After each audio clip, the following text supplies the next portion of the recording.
Hello you beautiful people and welcome back to Let's Play Warhammer 40k Inquisitor Martyr here in the next round. And well, we will go on with the investigation, the enemy below, and we will right now travel to the next location and actually do take a look at what we have to do. Nicest English as usual. I'm really satisfied there. And in this placeholder mission, I say it every time, I know, we do not have any briefing, so just the objectives right here: eliminate all high value marked targets on the map to complete the mission. Eliminate all marked targets, and the threats here are Chaos Marines, or a Chaos Marine, stationary weapons, Chaos Engines, and Chaos Cultists, and with that, we will just go into the mission right now.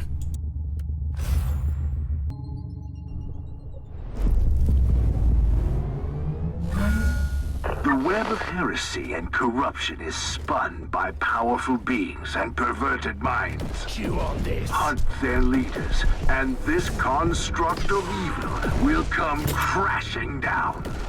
Well, let's see. I guess it is going to crush down, but as we have seen in the last mission, sometimes that is harder than it seems. Although I have to say, same effect like in the last episode. I just played the incredible story of Van Helsing before, and I should not do that anymore. It feels so weird coming from the one game to the other, but anyhow, I am going through it right now. I do not have a choice. I need to record that video right now because that's what I do not have any time. So we have 4 Chaos Marinas here, which hopefully should not be too much of a problem. And that is one thing I actually like a little bit more about Inquisitor Martyr I meant, than I like what I do not like in the incredible story of Van Helsing, that in very often in Van Helsing you actually do not have, like here, this is not splendid kiting here, of course, I know that, but I think Inquisitor is not the game with the greatest amount of kiting. There are moments, of course, where you have to do that, but you have to do it a little bit more often in Van Helsing. Maybe I'm playing Van Helsing a little bit wrong. That can, of course, is always the case, that I'm not playing games correctly. I am not the smartest gamer out there.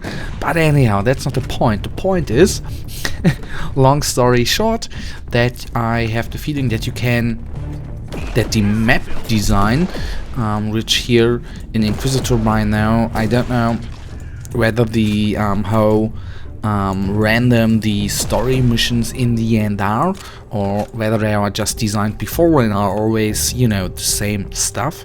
But as in Van Helsing, you have predefined maps, I think, and there are some maps where you really have those tight corners, and there it is so hard, at least for me, so hard to do the kiting. Especially there are many maps where you just walk into a dead end, and as you can imagine, that is really bad with a juicy, I don't want to say glass cannon character, but I guess my character is a little bit glass canny, but there, it's a little more troublesome, the map design.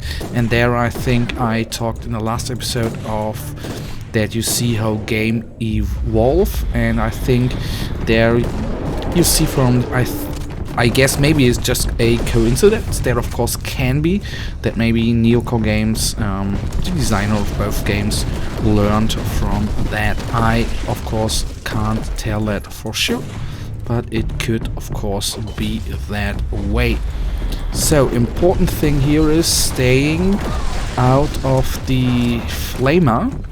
That is really important. Although we did good aimed shots, but if we can't take a inoculator any second, we are as good as down, and I tell it, and I didn't get out of the way. Come on, respawn me, I want to kill the beast right now. Please don't return to safety, and let me just bring you down. I know that was a tight corner, and that was my fault. Success is measured in blood. And I should have moved a little bit more to the left, and everything I think would have been right. Anyhow, a little bit mistake there I always tend and I always like to do. But what I wanted to make for a point, in my opinion, they learned about the map design. And that is, I guess, if you are developing games, a usual thing. You know, you need a bit of time to perfect things. Honor me with your suffering. So here we go. Let's do some explosive shells. Havoc is down and he was gutted there. Nice. So only a few enemies remain. That one, for example. And we can't one-shot them in this system. Fair enough. But we can one-shot them with the explosive shot. That is really nice. Nice. So we only used one inoculator by now. Good part. The good thing is we already have already found some medical supply, and here we have a nice, is it a Stormbird? I think, is it? If not, correct me. A nice little Astartes, or at least Imperial vehicle out there, AR vehicle, and hence you do not know. There's going in the final version. There is going to be a Imperial Knight, which you can actually control, fire and walk around normally like you would do with these little Inquisitor guys. The only thing is your Inquisitor is not piloting it, but he's giving the commands, and you are anyhow as a player controlling it. And wouldn't it be amazing? I think it would be really amazing if there would be more controllable vehicles. You know, if you have watched a couple of my episodes, we have seen now a Hellbrute, and there's a second Hellbrute up there. There are Dreadnoughts in the game. There are Decimators in the game. Although we haven't faced a Decimator in a while, I tell you. But the point I wanted to make, I sometimes just take it sometimes, you know, takes a time until I get the point out. What I wanted to say, and do not lie, that I think it would be really incredible if you could control more vehicles, especially if you think about that there are already, you know, vehicles in the game. So, and you can, you know, control the knight. Wouldn't it be great? I think that would be really, really awesome. So taking him down, getting out of the way, we have learned, we have evolved, and important, stay out of the, I don't know, the charge, I guess you could call it. Stay out of it, or you are in a world of hurt, especially if you are at low HP. Then that is really, really, really nasty.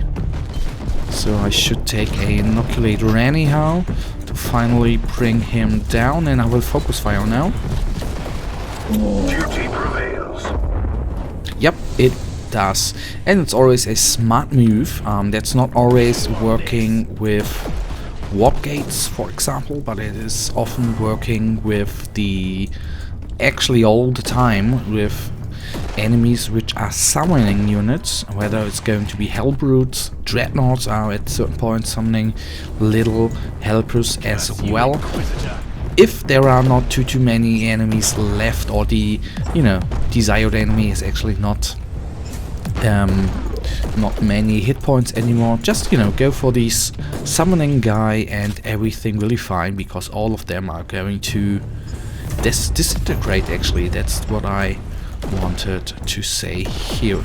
So those guys are hopefully going to go down. Let's see. He's in no. Okay. I should take a inoculator. Taking this guy down. So 2 Marinas remain, and honestly the plasma gun Marines are quite nasty to kill, because, you know, there are actually anti-armored guys or anti-heavy infantry, and they of course, you know, not nullify, but, you know, they are really not good for your little armor right here. Well, the dust is great, but it doesn't really fit color-wise in this scenario that I think they should change as well. But you know, that's complaining, I guess, on a very high niveau. So let's do some nice little sniped shot or aimed shot. Maybe, oh, did you see that critical strike? That is what we like to do, actually. And I hope I did not do a large mistake with my recording software. Guys, I hope the recording is not going to stutter. At least it looks in OBS like so. You severed the head. Now you can watch the body wander aimlessly until it withers I shall and flay dies. you So alive. let's get out. I'm recording at 60 FPS or at 50. The game was at 50 as well, but I hope I have the right resolution settings there, because I was recording Van Helsing in a different resolution, and I hope everything's alright. If not, I'm really sorry, guys. Alright, here we go. Here we go. No, I switch it, I'm pretty sure. So 18, that is actually a nice upgrade, which is the lowest. I will switch this one. That ain't no upgrade. That one is a upgrade. I don't even lose health regeneration. That one again is a upgrade. 15 was the one we already had a second ago. That one is a upgrade. So we are pushing up our power rating, which, as you know, is a important thing to do. So that was actually it, guys. And then I guess in the next episode, in the next mission, we are going to complete this investigation. So we are already in an end, nearly 11 minutes, 12 minutes in. So as usual, I really thank you for watching. If you have anything to say it, leave me a comment. If you have enjoyed this episode, give me a thumbs up. That's actually it. I hopefully see you tomorrow on the wonderful Friday. And for now, I wish you a nice day, and we will see us in the next episode. Until then, have a nice day. I mixed everything up. Until the next episode, guys. Bye.